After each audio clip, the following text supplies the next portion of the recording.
All right, good morning. So you wake up. What's the first thing you do, or you should do, other than breathing? Maybe getting a glass of water or stretching out.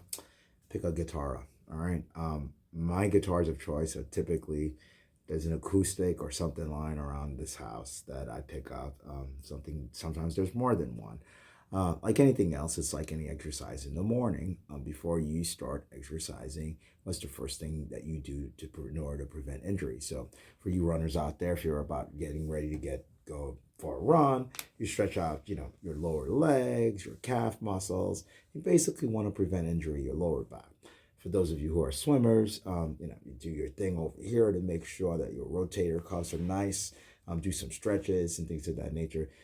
Typically, there are some people I've been known to just jump into the water, but for the most part, you should stretch out for the basic reason that it's going to help prevent injury. So that's the first thing. Same thing with guitar playing, right? So what do you use? You use your hands, and I should borrow a little bit from the cello. I'm not going to play the cello this morning, but one of the things I've learned is just good warm up techniques with the cello. A lot of it, it's a very physical instrument. The fact that this instrument is held between your legs, you're using the bow, it's very uncomfortable, especially if you learn this thing as an adult, let's put it that way.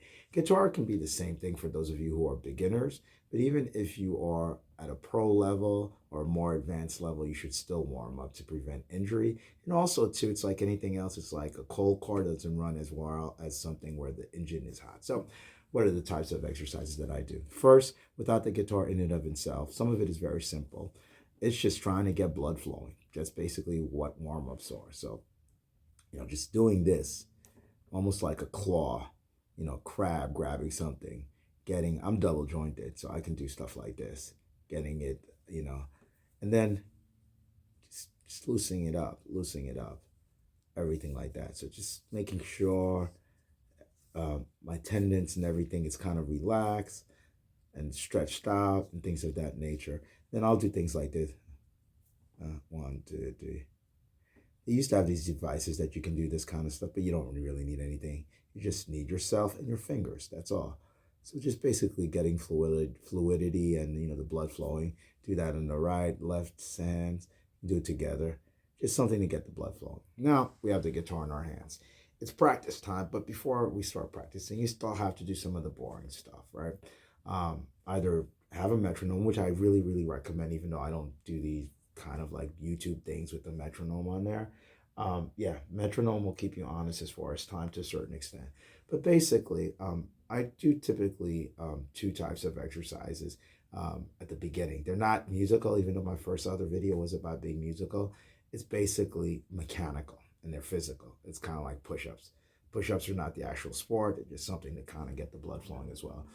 So you got your right hand and you got your left hand. It's pretty simple with the left hand. What I try to do is just chromatic exercises, which would be something like this: open and then one, two, three, four. Okay, so.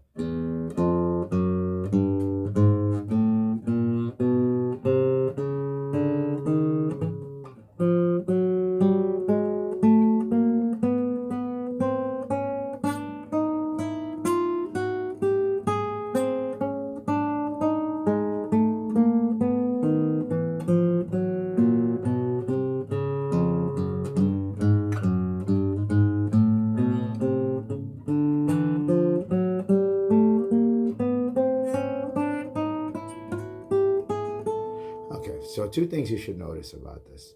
One is as I'm doing this, the fingers that are not moving remain on the string. So let's just look at this thing in the second position. This is well, this looks like a good finger position. So I'm on one. I'm on two, three, four, five. So from the second to the fifth fret. So it looks like this. As I move up, these three fingers remain, and then these two remain, and then this one remain, and then this. Do it like a crawl, like don't do this. Don't do.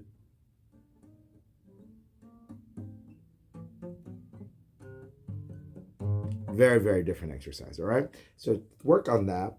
And then my right hand, for those of you who obviously, if you play fingerstyle guitar, you probably have better technique than I do. But I usually do I am, and things of that nature. So I'll do something like that. So that's the first type of exercise, which is chromatic.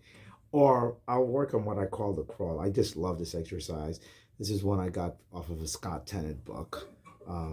And it's basically chromatic exercises, but with octaves. So it's open E, then F, then F sharp, then G, then G sharp. So if you just look at that motion, that's a G sharp and a G sharp, okay? So this is very nice. And then the next one in that after the G sharp is A, then A sharp B flat, then B, then C, then in C sharp D flat, then D. So far.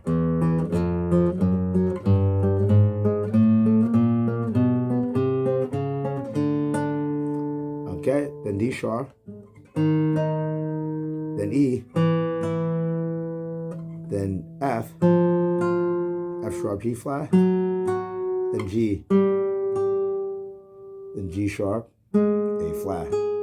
All right, so I said a lot of notes, but you know, it looks like a crab if you do this stuff right. So, and I do them one note at a time, but you can do this.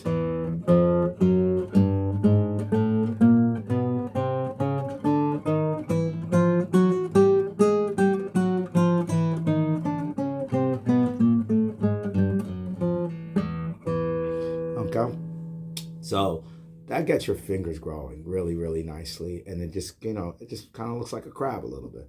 So after I do this, so I usually typically will do those two types of exercises, some variations of that. There's some Pat Martino stuff that I'll do from that. Usually that takes about, I don't know, anywhere from like 5 to 10 minutes, depending upon how far up I go with the chromatic stuff and how much of the octave Scott Tennant thing that I do. After that, I want to get into a little bit more musical practice area. What I do is like try to play chords, and typically I'll pick a key. You know, in this case, let's just say C, and I'll hit an inversion. Okay, right here at the beginning. This is a C major 7 inversion.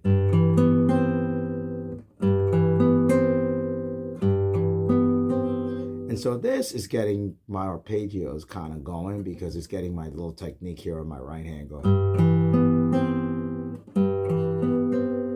And I'll be a little bit more musical and contemplative about this. So it'll be something like this.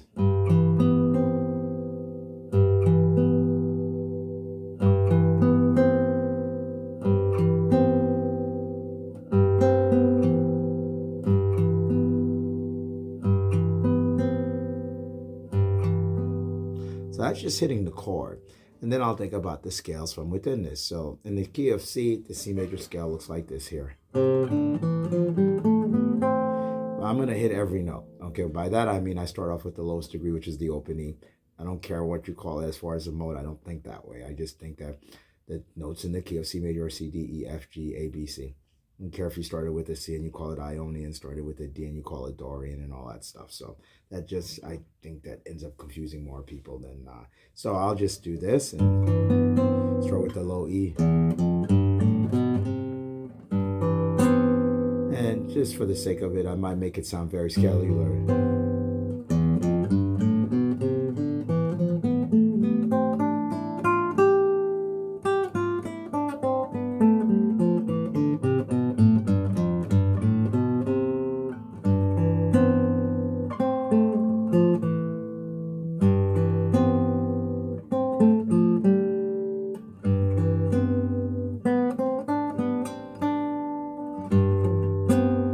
That's just one position. I might do it up here, which is another inversion. But basically, I'll pick a couple of them and then do it that way. All right, so that's basically part of like a warm-up routine.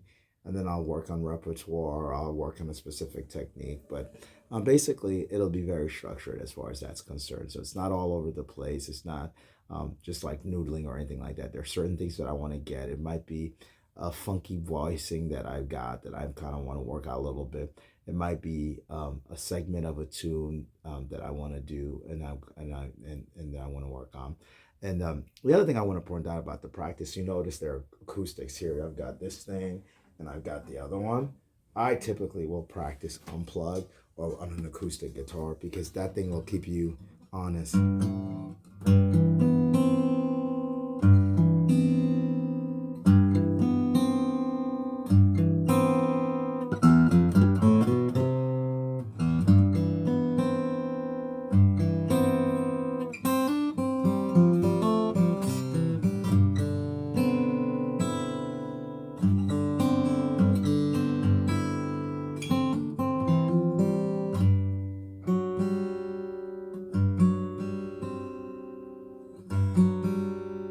is a mistake, but keep playing it. If you make a mistake, play it more than once, and people think it's intentional. That's a whole other concept. But in any event, though, so that's the way I like to practice. Yeah, make it musical, but you do have to, like I said, be an athlete and warm up before you just start going.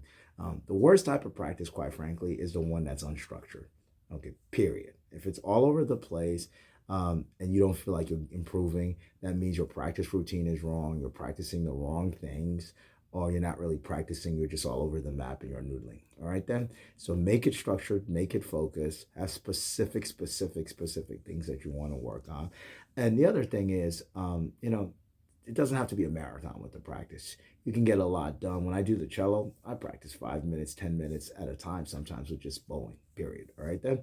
Thank you again for watching. And as usual, let's practice in 2025.